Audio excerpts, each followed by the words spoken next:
We will now listen to Camelia who is from Soteria International.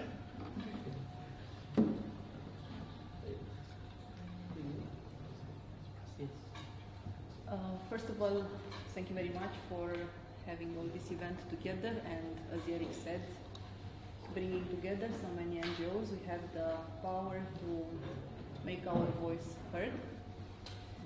And it is with hope that we are here today celebrating the Universal Declaration of Human Rights' 70th birthday in a collective commitment, not as governments, but as civil society, as humans standing for the humane.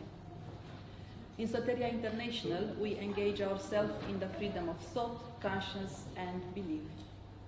Last Saturday, we hosted an international conference in Copenhagen on a similar theme as we have here today.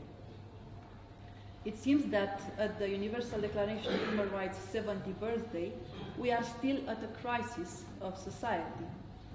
It is in so many different ways, people are protesting in a healthy or unhealthy way. Civil society commitment and human rights activism is not first of all about protesting against how some countries respect the human rights or not, but how to include human rights at the very core of our society. The breaches exist and the cultures allow them to happen. Many times, religions themselves are champions of suppressing religious freedom. The civil society commitment must strive to a cultural upgrade. Governments administrate cultural values, but they do not create them. It is the cultural values that live inside us, influence our consciousness, and impart our decisions. We live in cultures that allows breaches of human rights because we, as humans, do not properly understand or integrate the human rights into what it is humane.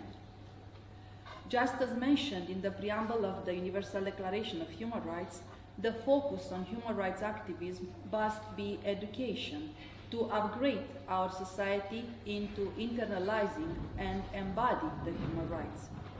Civil society should shoulder this change of paradigm in working with human rights from fighting governments for maximizing different freedoms, such as freedom of speech, into cultivating a humane society where human rights are internalized so that people will stop harming each other in their free speech.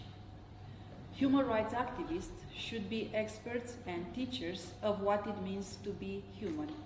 Then human rights would be the backbone of society, affirming the inherent dignity and the equal rights of all members of the human family, the foundation of freedom, justice, and peace in the world.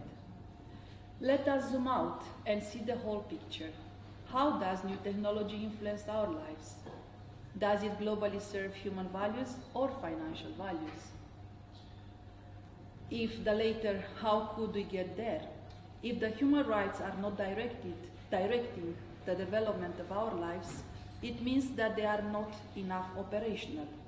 In any system, what is not practical in time is decaying.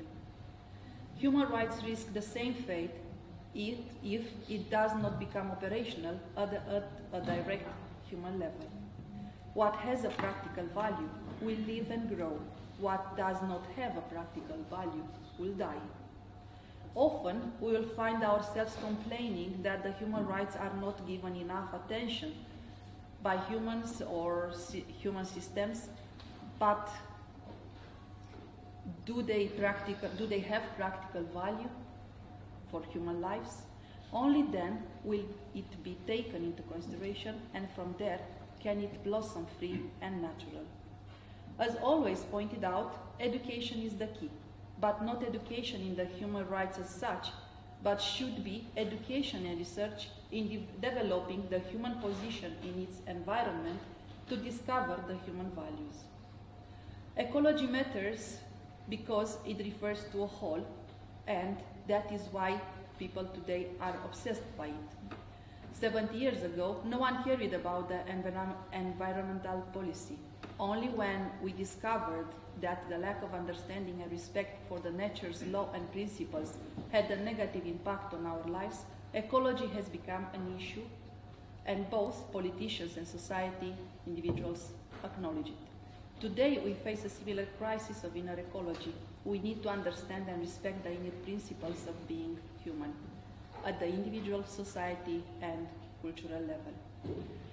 As different inhumane behavior is increasingly subversive to the human dignity and rights, could we not imagine a similar rise of awareness in the human rights, making it operational within our cultures? What are human values and virtues? Understanding the acute need to internalizing these aspects will bring the human rights alive.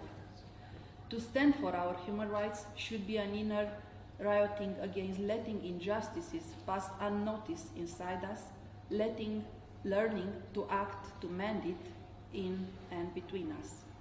Protesting by burning cars, it is the protest of the past. Being a true human rights activist is the way of the future.